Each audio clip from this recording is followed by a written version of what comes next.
తెలంగాణకి బీజేపీ జాతీయ అధ్యక్షులు నితిన్ నబీల్ గారు తెలంగాణ పర్యటించిన తర్వాత తెలంగాణలో కొంత జోష్ అయితే కనిపిస్తూ ఉంది. ఇప్పటికే అనేక విధాలుగా ఇక్కడ నాయకత్వానికి సంబంధించిన సమస్యలపైన కూడా చర్చించినట్టు కూడా తెలుస్తూ ఉంది. ప్రతి ఒక్కరు ఈ చిట్టా నా దగ్గర ఉంది, జాగ్రత్తగా పనిచేయండి అంటూ ఇక్కడ ఎమ్మెల్యేలకి మరియు ఇక్కడ నాయకులు కూడా చెప్పినట్టు కూడా తెలుస్తూ ఉంది. ఎవరైతే పార్టీ సిద్ధాంతాలు కాదని వాళ్ళ యొక్క వ్యక్తిగతంగా పనులు చేస్తారో వాళ్ళకి ఖచ్చితంగా చర్యలు ఉంటాయి, వాళ్ళ పదవులు కూడా కోల్పోవాల్సిన పరిస్థితి నెలకొంటుంది. అలాంటి పనులు ఎవరు చేయకండి అన్నట్టుగా చెప్పినట్టు కూడా తెలుస్తూ ఉంది. అయితే ఇటు ప్రధాని నరేంద్ర మోడీ తెలంగాణకు వచ్చిన తర్వాత కొత్త జోష్లో ఉన్న తెలంగాణ మళ్ళీ జాతీయ అధ్యక్షులు నితిన్ నబీల్ గారు తెలంగాణకు వచ్చిన తర్వాత మరింత జోష్లో ముందుకెళ్తున్న పరిస్థితి కనబడతా ఉంది. ఏవైతే జిహెచ్ఎంసీ ఎన్నికలు కావచ్చు, ఇటు ఖమ్మం మరియు వరంగల్ సంబంధించిన మున్సిపల్ ఎన్నికలు కావచ్చు, వాటిలలో బీజేపీ విజయ డంకా మోగించడానికి ప్రయత్నాలు చేస్తున్నట్టు కూడా తెలుస్తూ ఉంది. దాంట్లో భాగంగానే మరి నితిన్ నబీల్ గారు ఇటు వరంగల్లో కూడా వేదికగా ఇటు ఆదివాసులకు సంబంధించి అక్కడున్న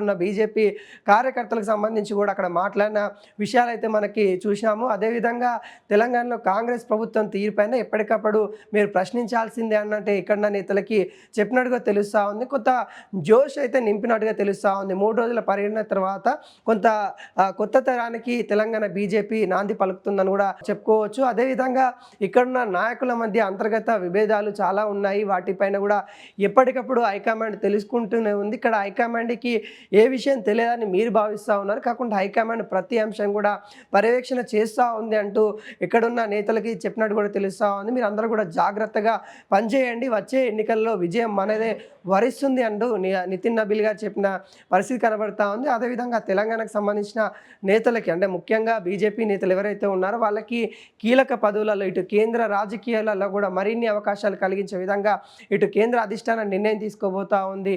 వాటికి మీరు సంసిద్ధమై ఉండాలి. ప్రతి ఒక్క నాయకుడు ఒక కార్యకర్తలాగా పనిచేయాలి. ఎవరైతే ఎమ్మెల్యేలు ఎంపీలు ఎవరైతే ఉన్నారో వాళ్ళు ఒక నాయకులు కాకుండా ఒక కార్యకర్తగా పనిచేసినప్పుడే బీజేపీ మరింత ముందుకు వస్తుంది అన్నట్టుగా వాళ్ళకి చెప్పినట్టుగా తెలుస్తూ ఉంది. అదేవిధంగా తెలంగాణలో కూడా కొంత బీజేపీ పార్టీ నేతలలో కూడా కొంత ఉత్సాహం అయితే పెరిగిపోయిందని కూడా చెప్పచ్చు.